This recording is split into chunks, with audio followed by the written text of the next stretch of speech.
Hi guys, this is Girish. I'm back with one more interesting guest, and I have been watching the guest today from two plus years. Uh, he has been doing things very like in an involved, passionate manner. So my guest today is Ryan from originally from Buffalo, New York, now settled in Mexico, and the intent of this entire discussion and getting him on 5 minute MicroSaaS discussion was he has been an individual who has developed an app and sold it. He has bought an app online and now he's running a business also. So he pretty much understands the concept of how to really make decisions as you are building something and generate revenue and build a business around it. So welcome, Ryan. Thanks so much for giving me your time. If you Thank could you for having me.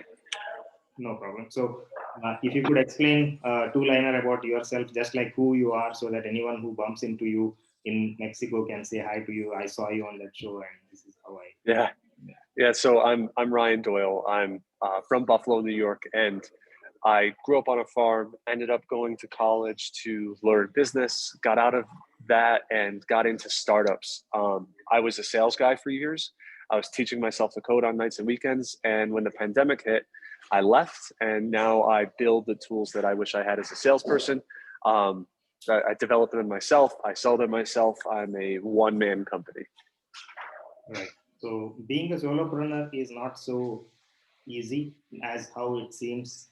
It looks good when Right. people are sharing MRR and ARR, but believe me, it is not so easy because I am also building an online business, and I pretty much understand what the ebbs and flows, ups, everything are.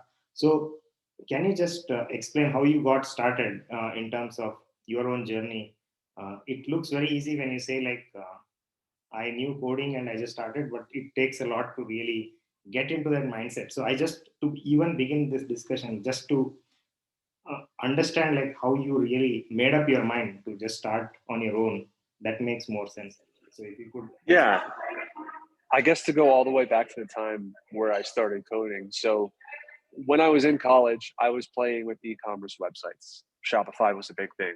I made a little e-commerce website called Rickroll by Mail, where people could prank their friends by rickrolling each other. And uh, without going into that too much, it was really fun. And I thought I would really like to own a business of my own. And I see software as a path to that because it just seems so scalable and free. Like you can write code for free and no one charges you to put it on the internet.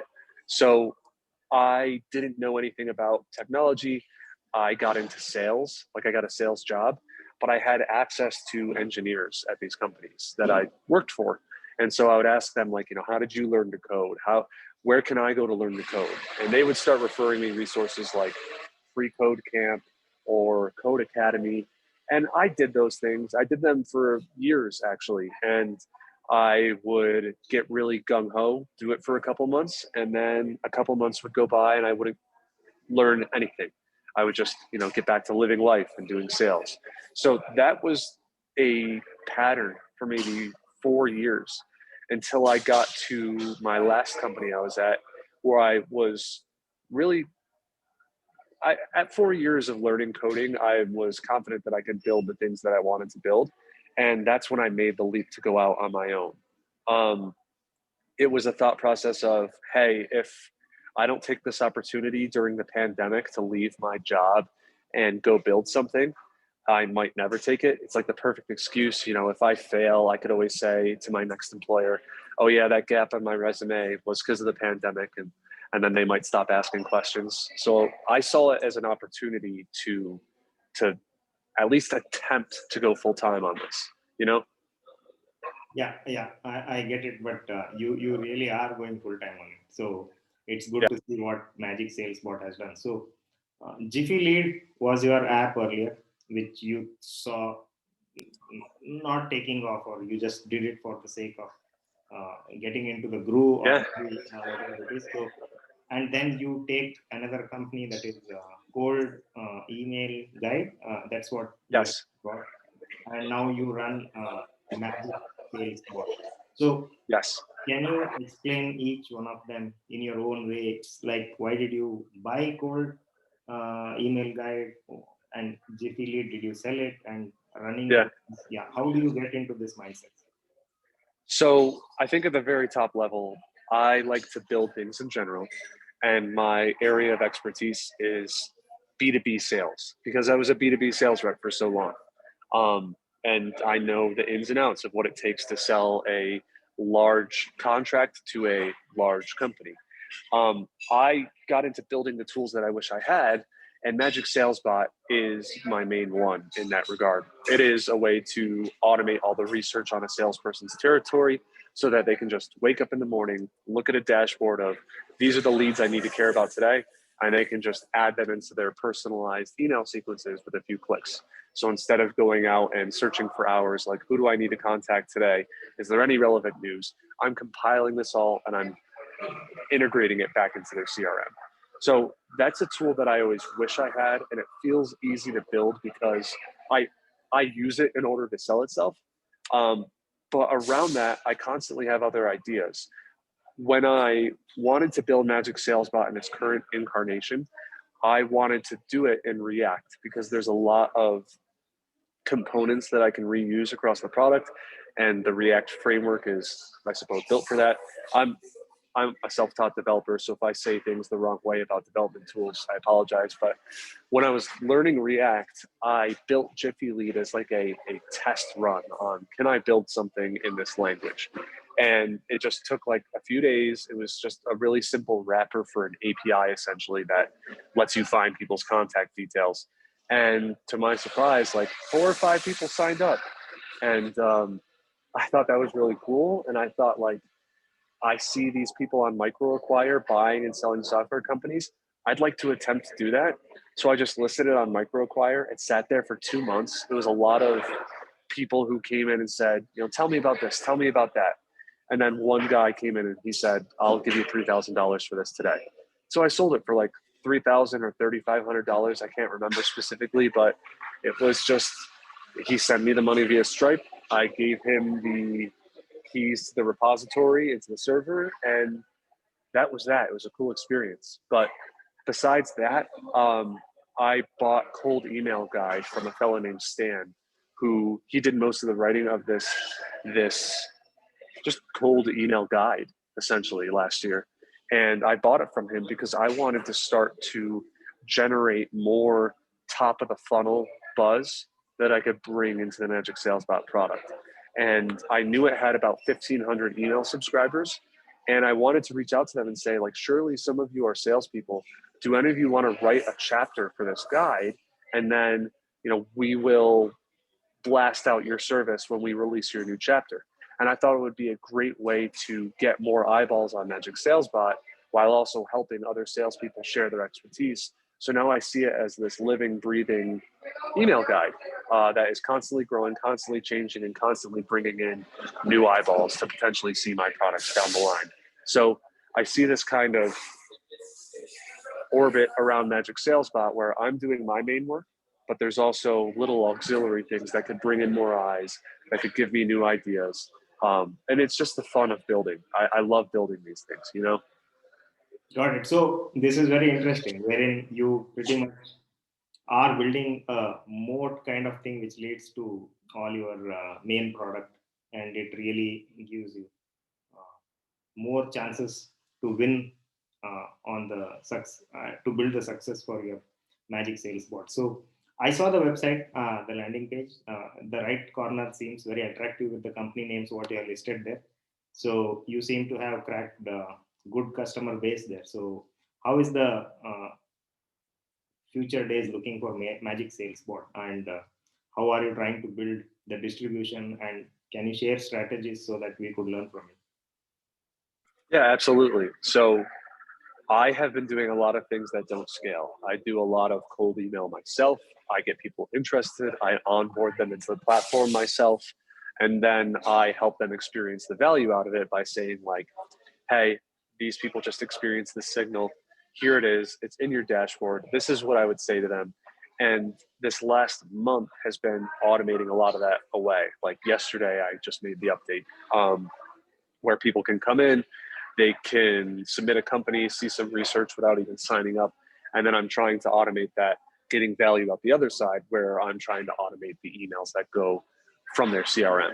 So this next 30, 60, 90 days is all about automating away the things that I'm doing that don't scale. When it comes to the distribution that I'm trying to get into, the thing that's working right now that I'm going to continue doing is what I'll call Reddit SEO. I use a tool called Gummy Search that monitors certain keywords like cold email research or Bombora alternative or 6 Sense alternative.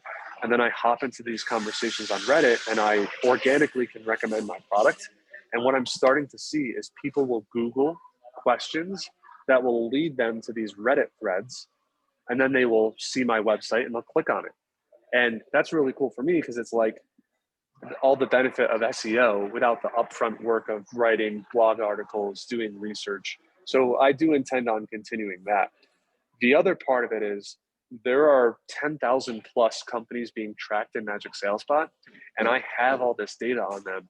And I want to do some more programmatic SEO experiments where I can start to break out and say like, hey, this is just a company profile page and see if I can get it to rank on Google. Because with a few lines of code, I can now create 10,000 different, really in-depth, enriched pages that I could submit to Google for indexing. So it's more of an SEO play that I hope to do in the next 90 days or so. Interesting. And I pretty much see the confidence. It's really nice to see the confidence. I'm like, you have figured it out. You have figured it out how to really get ahead. I think like the next year would be really good for the next 6 months. Thank you, man. Yeah. Hey, I really hope so too. I do want to grow this thing. I mean, I'm growing this to pay myself essentially, and I would love for it to keep growing the way that it's growing. Yes, from a salesperson to a developer, building a product, and now leading a life in a different country. How has it been altogether? Because you seem to be an interesting example for people who are nomadic, digital nomads. So you pretty much fall under that category. I just want to shift gears into a different discussion wherein being a solopreneur, I pretty much see like you are part of a community as well as I know that you have been backed up by one of the interesting incubator slash accelerator calm fund company, right? So they also have been backing you. So can you explain more on that and why did you decide like you need a backing a company like calm, because there are many individuals. Absolutely. So when I started building and I had my initial customers and I had a little initial revenue, I was building in public on Twitter. And when you share like, yep, I'm doing this, I'm making this money, people start to message and say, are you looking for investors? Are you looking for investors? I did not want traditional VC. I did not want that type of investors. I had been following Earnest Capital, who's now Calm Fund, for years. I really respected Tyler Tringus, the head of the fund, and I read a lot of his writing.